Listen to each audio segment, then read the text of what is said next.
Don't depend. Be independent. Once there was a family living in a village. There were 4 members: the father, the mother and 2 beautiful daughters. Let me now introduce them to you. The father was a retired government servant without monetary worries because of his pension.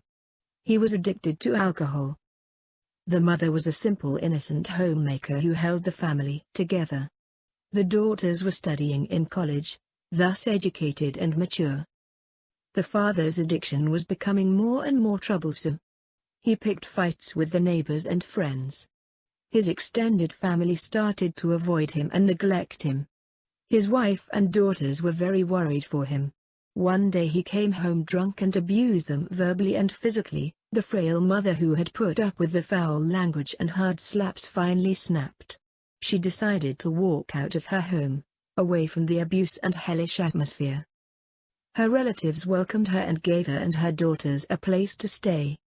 The girls started to go to college and were abused by their father on the way.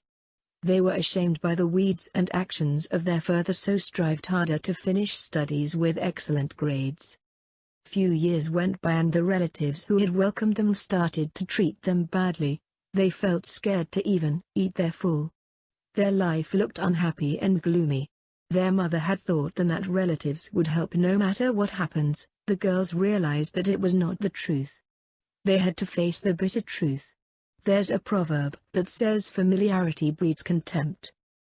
The above incident indicates to us that when we have problems we have to learn how to manage it on our own. Alcoholism has now become an inducer of physical and mental abuse. Women and children are affected by its ugly home-breaking clause. I wish mothers and daughters like the ones in my story don't depend on others' help but learn to stand for themselves and become strong warriors.